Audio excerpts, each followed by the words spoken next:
ॐ श्री परमात्मने नमः। अथ पञ्चमोऽध्यायः। कर्मसन्न्यासयोगः।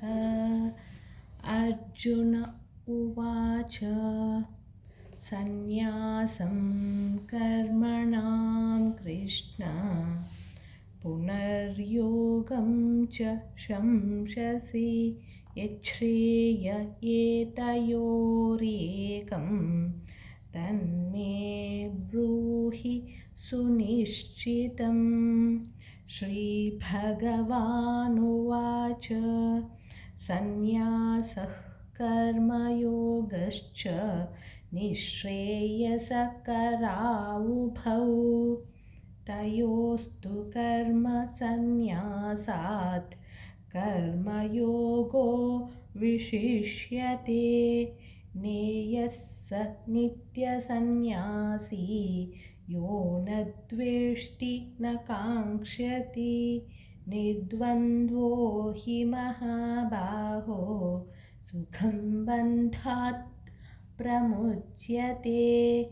सांख्ययोगौ पृथक् फलाः प्रवदन्ति न पण्डिताः एकमप्यास्थितः सम्यक् उभयोर्विन्दते फलं यत्साङ्ख्यैः प्राप्यते स्थानं तद्योगैरपि गम्यते।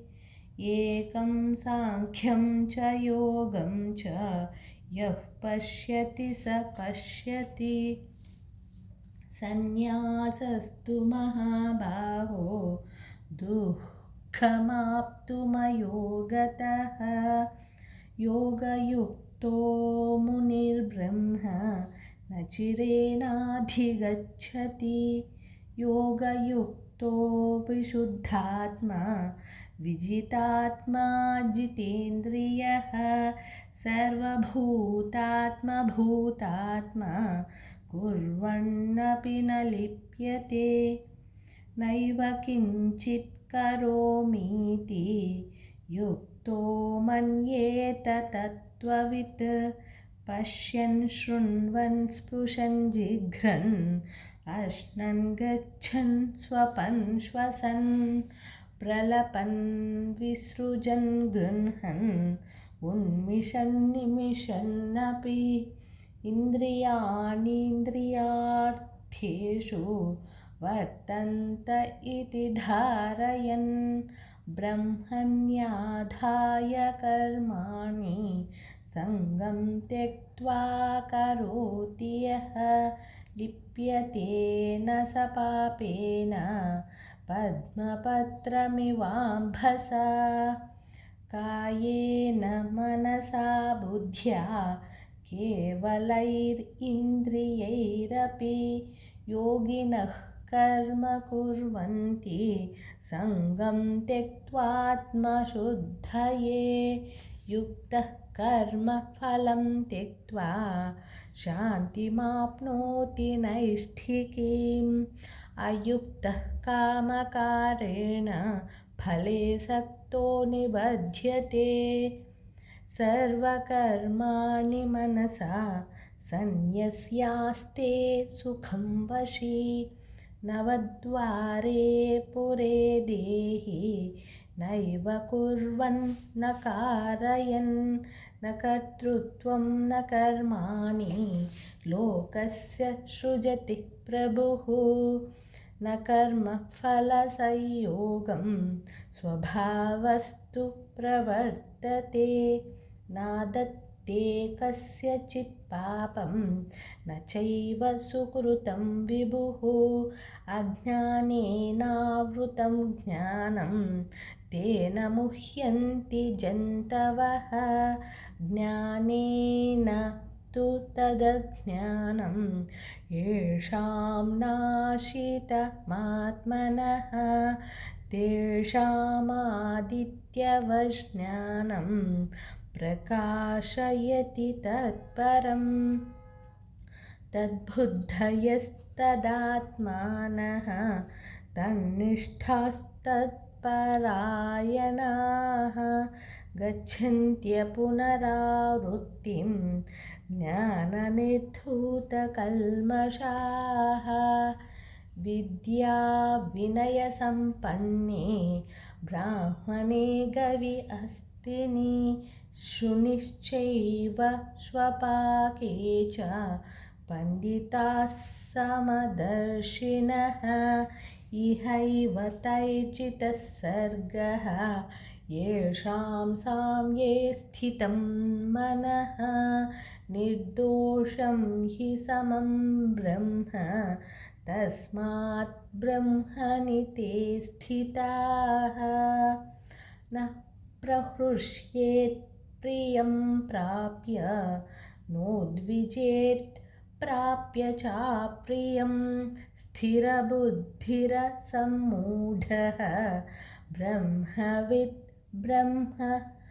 ब्रह्मणि स्थितः बाह्यस्पर्शेष्वसक्तात्मा विन्दत्यात्मनि यत् सुखं स ब्रह्मयोगयुक्तात्मा सुखमक्षयमश्नुते